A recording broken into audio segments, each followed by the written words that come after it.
So there's a whole host of data available out in the field that we sometimes find are isolated. And to bring it back to Alan's point around the importance of a central collator, it is vital that all of this data that is available to you in your organization is collected at a central point.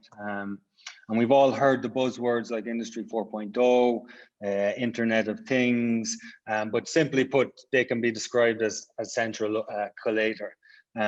So you may have assets out in the field like standalone controllers on boilers, compressed air systems, standalone PLCs, flow meters, energy meters, and so on, all of which have highly useful data.